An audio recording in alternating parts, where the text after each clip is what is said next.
예배 가운데 주시는 하나님의 말씀은 요한복음 6장 8절에서 11절까지 말씀입니다. 세번역 성경으로 받들어 있습니다. 제자 가운데 하나이며 시몬 베드로와 형제간인 안드레가 예수께 말하였다. 여기에 보리빵 5개와 물고기 2마리를 가지고 있는 한 아이가 있습니다. 그러나 이렇게 많은 사람에게 그것이 무슨 소용이 있겠습니까? 예수께서는 사람들을 앉게 하여라 하고 말씀하셨다. 그곳에는 풀이 많았다. 그래서 그들이 앉았는데 남자의 수가 5,000명쯤 되었다. 예수께서 빵을 들어서 감사를 드리신 다음에 앉은 사람에게 나누어 주시고 물고기도 그와 같이 해서 그들이 원하는 대로 주셨다. 아멘. 안겨있는 아가를 보면요, 어른들이 하는 게 있습니다. 어떻게 하죠? 어떻게든 그 아이를 웃겨보려고 합니다.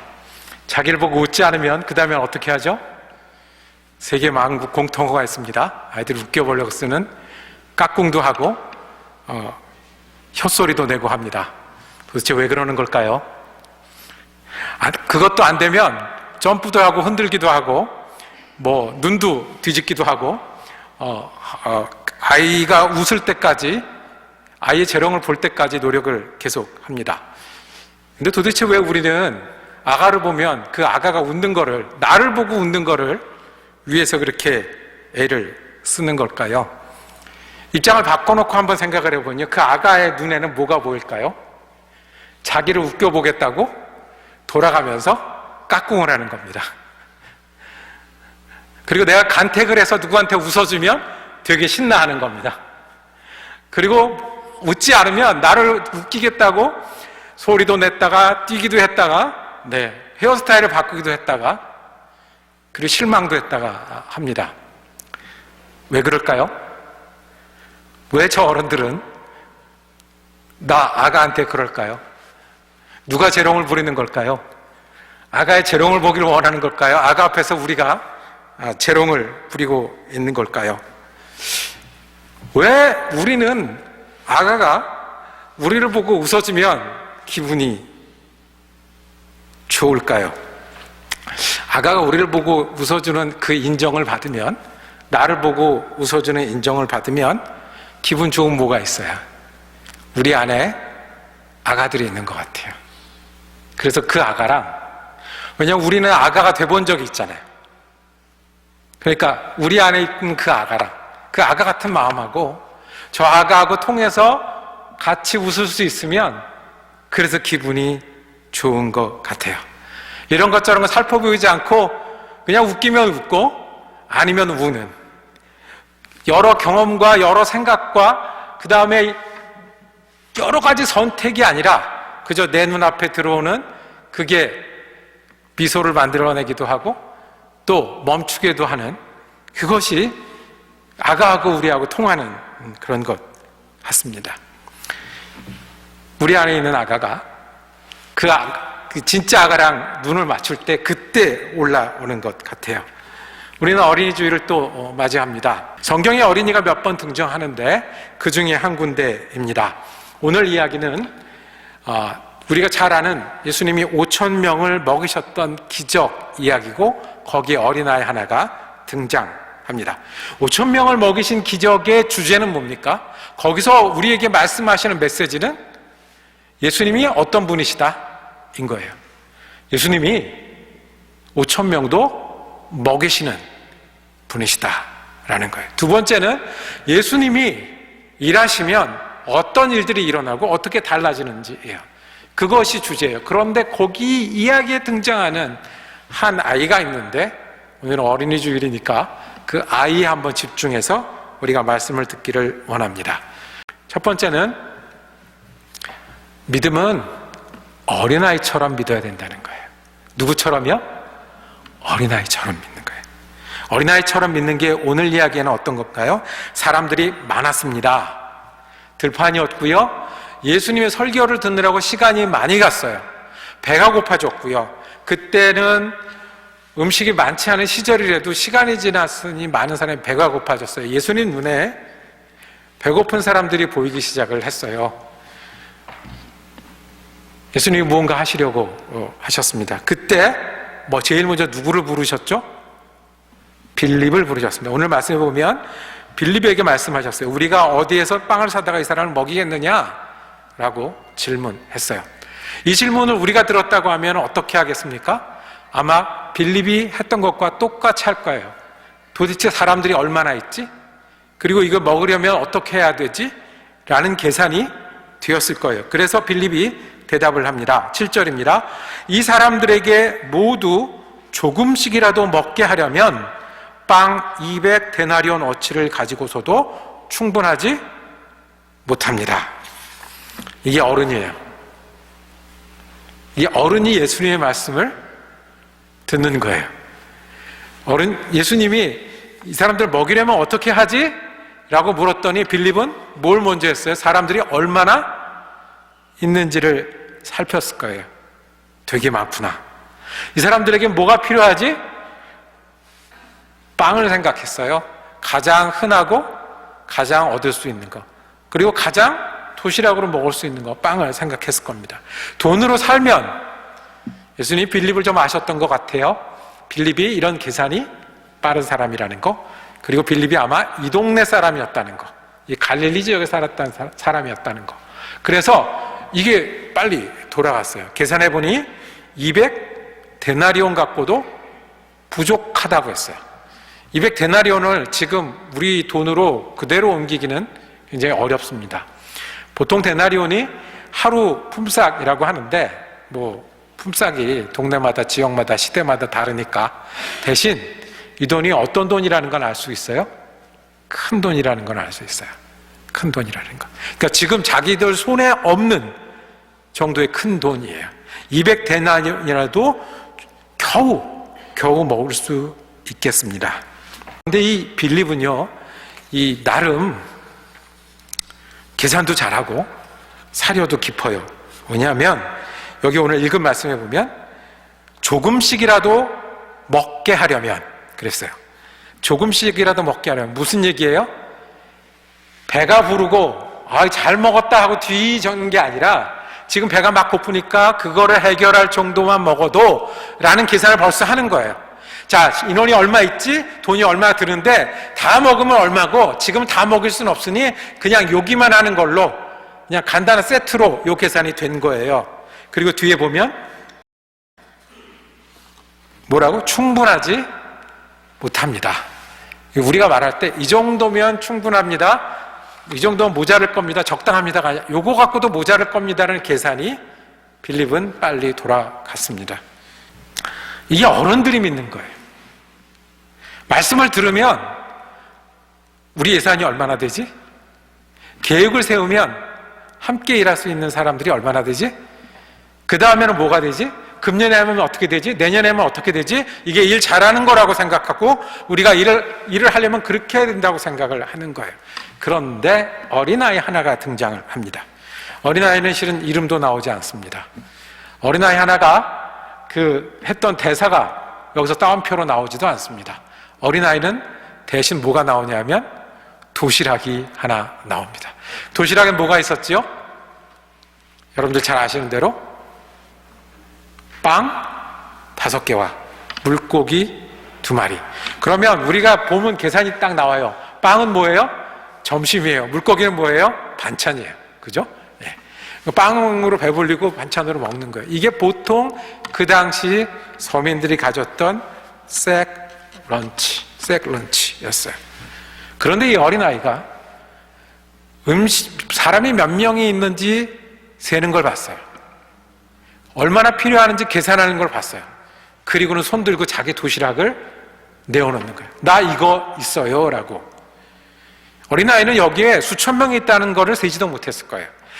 그 다음에 어떤 일이 일어날 것을 알지도 못했어요. 그런데 한 가지, 부족하다, 없다, 먹을 거를 찾는다라는 걸 알고 어떻게 했어요? 손 들고 내 거를 가져다 드렸어요.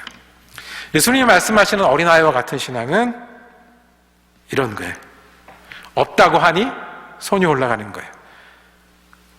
먹어야 한다고 하니 내가 도시락이 여기 있다고 얘기를 하는 거예요. 살피고 있으니 나는 여기 있는데 도시락 가진 어린이가 하나였겠냐고요. 도시락 가진 어른은 없었을까요? 그런데 손 들고 누가 나갔어요? 어린아이 하나가 자기의 점심을 갖다 놓았어요. 아주 간단하게 표현하면 어린아이와 같은 신앙은 진짜로 믿는 거예요. 어떻게 하는 거라고요? 진짜로 믿는 거예요. 말은 좋은데 하고 집에 돌아가는 길에 다 내려놓는 게 아니라 예수가 부활이고 예수가 생명이면 진짜로 내 부활이고 내 생명인 거예요. 진짜로 듣는 거예요. 5천 명을 먹이신 예수님이 내 예수님이라고 하면 그러면 나랑도 일할 수 있겠다는 것을 진짜로 내 이야기로 듣는 게 어린아이예요. 어린아이들하고 일할 때 모두가 쓰는 방법이 있어요. 누가 잘하나 그러면 다 달려들어요. 누가 빠르나 그러면 다 뛰어가요. 어디 누가 예쁘게 앉나 보자 그러면 다 자리에 앉아요. 주일학교에서 오늘도 일어날 일이에요. 누가 믿나라고 볼 때 내가 믿습니다라고 도시락을 내어놓는 것이 어린아이 믿음이에요. 예수님이 나를 위해서 십자가를 졌다면 그게 믿어지고 그래서 오늘 힘이 나는 게 어린아이 믿음이에요. 십자가 끝이 아니라 죽음도 살아나셨다고 하면 그럼 내 어려움에도 계신다는 것을 진짜로 믿는 게 어린아이 믿음이에요. 우리 가운데 어린아이가 있으면요, 어린아이와 같은 마음이 있으면 우리가 깨워야 할 어린아이 마음은 이 마음이에요. 웃긴 건 웃기다고, 슬픈 건 슬프다고, 힘든 건 힘들다고, 갖고 싶은 건 갖고 싶다고. 그것이 어린아이예요. 여러분들이 어린아이가 아닌데, 저도 어린아이가 아닌데 예수님 앞에서는 어린아이가 되어도 좋아요. 예수님 앞에서는 기도할 때마다 제가 하나님 보니 내가 어립니다라고 얘기하는 게 맞아요. 내가 어려서 이거밖에 못합니다, 내가 물고기하고 빵밖에 못 내어놓습니다 하는 게 어린아이 같은 믿음이에요. 내가 보리떡하고 빵이 있는데 어떻게 될지 모르겠어요 라고 하는 게 어린아이예요. 내 안에 살고 있는 어린아이가 있다면 내 안에 어린아이와 같이 웃고 어린아이와 같이 살기 원하는 그 어린아이가 있다면 그렇게 믿는 게 예수님인 거예요.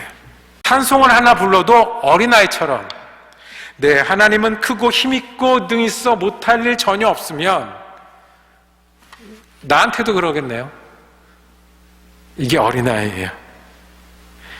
아침에 일어나기 싫은데 깨워서 엄마가 뭘 해야 된다고 얘기 듣고 움직이는 게 어린아이라고 하면 오늘 정말 일어나기 힘든데 뭐부터 해야 되죠? 이게 어린아이잖아요. 누가 잘하나? 나는 뭐가 필요한데 라고 할 때 내 도시락이 여기 있어요 라고 내놓는 게 어린아이라고 하면 나는 도시락밖에 없지만 주님 나 요거밖에 없어요 라고 내놓는 게 어린아이 아니겠어요? 우리 교회에서 가장 어린아이 리안이 특징이 하나 있어요. 다 알아들어요. 눈치도 빤해요. 그런데 엄마가 있어야 말을 들어요. 엄마가 눈에 안 보이면 엄마 찾는 일에 모든 것을 해요. 엄마가 옆에 있으면 다 알아듣고 다 이해하고 다 반응해요. 이게 어린아이예요. 예수님한테는 우리가 어린아이가 되어도 되어요. 그래서 예수님을 어린아이처럼 믿는 것은 예수님을 정말로 믿는 거예요. 신뢰하는 거예요. 들어눕는 거예요. 예수님한테는 그래도 돼요. 우리 안에 있는 어린아이를 우리가 깨우기를 원합니다. 어린아이 볼 때 웃는 그 어린아이, 예수님 앞에는 내가 어린아이처럼 앉아서 기도하고 어린아이처럼 찬송하고 어린아이처럼 의뢰하면서 믿는 믿음이 예수님이 말씀하신 어린아이와 같은 믿음이고, 그러면 예수님이 일하시고 예수님이 함께 계시고 예수님이 인도하시는 천국의 맛을 보면서 살아갈 수 있다고 말씀하신 거예요. 저와 여러분이 우리 안에 있는 어린아이를 깨워서 그 어린아이와 같은 믿음으로 예수를 믿기를 원합니다. 두 번째, 이 아이를 통해서 들을 수 있는 말씀은요, 교회는 어린아이와 행복해야 합니다. 교회는 어린아이랑 같이 행복해야 되는 곳이 교회입니다. 자, 어른들의 계산법은 몇 명이 있는지를 계산했고 돈이 얼마 됐는지를 계산했어요. 근데 이 어린아이의 계산법은 뭐였어요? 손을 들고 도시락 여기 있어요 였어요. 그때 안드레라는 제자가 등장합니다. 그 안드레가 이 아이가 도시락을 준 거를 받아요. 그걸 받아서 어떻게 해요? 예수님한테 알려요. 9절입니다. 함께 읽을까요? 시작. 여기에 보리빵 5개와 물고기 2마리를 가지고 있는 한 아이가 있습니다. 그러나 이렇게 많은 사람에게 그것이 무슨 소용이 있겠습니까? 아멘. 안드레는 빌립이 대답한 대답을 예수님이 듣고 탐탁치 않게 여기시는 것을 알았어요.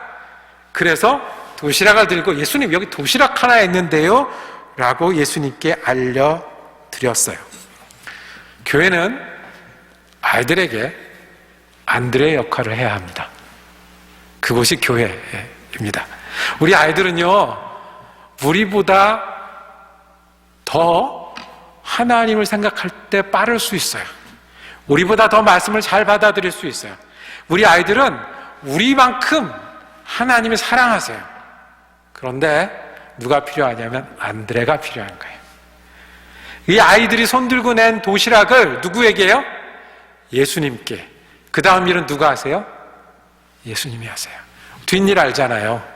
예수님이 그 도시락을 축복하셨고 그 다음에 전무후무한 기적 5,000명을 그 자리에서 먹이는 기적이 일어났어요. 그거는 예수님이 하실 일이고요. 예수님께 가능한 일이고요.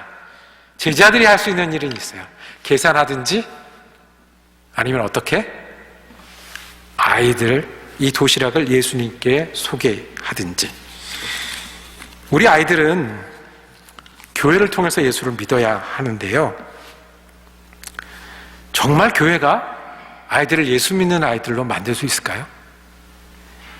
예수님께 소개해서 예수님이 일하시는 것을 보고 예수님 따라다니는 그 아이들로 만들 수 있을까요? 교회에 온 아이들은요, 1시간 예배해요. 그 예배 시간에 찬양도 하고 말씀도 듣고 활동도 하고 만들기도 해요. 그리고 그 뒤에 1시간은 먹고 돌아다니면서 놀아요. 딱 2시간. 2시간에 우리가 그 아이들을 예수 믿는 아이들로 만들 수 있을까요? 아이들이 학교에서 보내는 시간은 얼마나 되나요? 그래서 학교를 다니는 애들은 학생이 되죠. 그리고 자격이 돼서 졸업을 합니다. 교회는요? 2시간. 그리고 집에서 보내는 시간은 얼마나 됩니까? 집에서 누구와 함께 지납니까? 그러면 살아가는 방법과 살아가는 가치는 어디서 배울까요? 좀 우리는 억울하긴 하죠. 집에 있긴 있어도 요새는 컴퓨터하고 핸드폰이 그 아이들을 기르고 있긴 한데요. 사는 법은 어디서 배워야 돼요? 뭐가 중요한지는 어디서 배워야 돼요? 뭐를 나눠야 되는지는 어디서 들어야 돼요? 2시간에 되겠습니까? 그래서 우리 주일학교하고 우리 학생부는 여론성경학교, 거기는 적어도 몇 시간은 되잖아요. 그리고 수련회에다가 1년 농사에 승부를 거는 겁니다. 가정도 마찬가지예요. 가정에서 하는 일이 뭐예요? 이 아이들 책임져야 되죠. 길러야 되죠. 도와야 되죠. 아버지들은 종일 나가서 일하고 어머니들은 종일 미니밴 운전하고 그렇게 길러야 합니다. 학교에서는요, 수학 가르쳐야 돼요. 운동 가르쳐야 돼요. 친구들하고 지내는 법도 가르쳐야 돼요. 그럼 신앙은 어디서 배워야 돼요? 교회에서 배워야죠. 이게 집에서, 학교에서 할 수 있는 이야기입니다. 둘 다가 만나는 곳이 교회여야 합니다. 2시간밖에 없으면 그 2시간에 우리는 그 아이들이 예수 믿는 아이들로 자라나게 해야 합니다. 찬양 3곡하고 말씀 한 구절 읽는 그 아이들이 우리랑 같이 밥 먹고 같이 지내면서 아, 예수 믿는 거는 저런 거겠구나. 내가 20년, 30년 뒤에 되면 저렇게 예수 믿겠구나라고 보여주는 안드레 같은 교회가 되어야 합니다. 어떻게 그렇게 가능하겠어요? 학교에서 못 가르쳐주는 가치를, 집에서 다 일일이 못하는 예수 믿고 사는 방법을 어떻게 교회에서 할 수 있겠어요? 우리가 1시간이지만 그 1시간을 통해서 왜 뛰어야 하는지를 가르치는 겁니다. 왜 공부해야 되는지를 가르치는 겁니다. 그리고 왜 열심히 살아야 하는지를 가르치는 겁니다. 밖에서는 성적표 받고 살아갈 때, 집에서는 부족하다 땡깡 놓고 말 안 듣고 살아갈 때 예수가 계시고 그 예수를 따라 사는 삶을 우리가 가르쳐야 되는 게 우리입니다. 아이들이 가져온 도시락 보잘것 없습니다. 사람들이 쳐다보지 않을 정도입니다. 안드레 한 명만 주목했습니다. 그런 그 도시락 들고 우리 아이들이 교회로 모입니다. 우리가 안드레가 되어야 합니다. 주일학교 교실에서도 안드레가 되어야 되고, 우리랑 같이 예수 믿다 보니 예수 믿고 사는 게 맞는 일이고 예수를 평생 떠나지 않겠다고 되는 어린이들로 책임져야 합니다. 어떻게 그렇게 할 수 있습니까? 우리가 예수 믿어야 되고요. 우리가 작년보다 더 잘 믿어야 되고요. 그리고 우리가 아이들과 함께 성장해야 합니다. 빌립, 안드레가 이 사건 뒤로 어떻게 달라졌겠습니까? 이 사건 뒤로 빌립은 내가 계산하는 게 있고 누가 계산하시는 게 있으시다? 예수님이 계산하신 게 있다라고 성장했지 않겠습니까? 안드레는요, 도시락 갖다 드리니까 예수님이 그걸 가지고 이걸 하시더라 라고 성장하지 않았겠습니까? 우리가 아이들과 함께 성장해야 하는 겁니다. 그러면 우리가 안드레 역할을 하는 그런 교회가 될 것입니다. 말씀을 정리하도록 하겠습니다. 어린아이와 같은 믿음은 약한 믿음만을 얘기하지 않습니다. 모르기 때문에, 순진하기 때문에 그렇게 하라는 그것만을 말씀하지는 않습니다. 어린아이와 같은 믿음은 진짜로 믿는 거예요. 진짜로 의지하는 거예요. 진짜로 찬송하고 진짜로 내 거라고 여기는 거예요. 그리고 우리 가운데 어린아이들이 깨어날 때, 우리 가운데 어린아이처럼 믿는 믿음이 깨어날 때 우리는 우리 아이들을 교육할 수도 있고 아이들과 함께 같이 성장하는 공동체도 될 수 있습니다. 알기만 하고 동의만 하는 게 아니라, 빵 5개 아니라 4개면 어떻고 3개면 어떻습니까? 우리가 도시락 있는 사람 할 때 손들 수 있는 그런 어린아이처럼 할 수 있는 그런 믿음의 사람 되기를 간절히 소망합니다. 이것을 위해서 주님, 우리가 잘 아는 오병이어의 이야기를 다시 보게 하신 줄로 믿습니다. 기도하겠습니다. 주님, 우리가 어린아이들과 함께 예수 믿게 하심을 감사합니다. 우리도 어린아이와 같이 예수님 믿는 사람들 되게 하여 주시옵소서. 어린아이들과 같이 성장하고 어린아이들과 같이 더 예수 잘 믿고자 애쓰는 그런 교회 되게 하여 주시옵소서. 그리고 어린아이가 했듯이 아는 것과 그리고 기억하는 것에 그치는 것이 아니라 손을 들고 내 도시락을 꺼내놓는 어린아이와 같은 믿음으로 살게 하여 주시옵소서. 그래서 우리 가운데 일하시고 우리 가운데 거하시는 예수 그리스도로 말미암아 천국의 맛을 보며 살아가는 우리 되게 하여 주시옵소서. 우리 주 예수 그리스도 이름으로 기도드립니다. 아멘.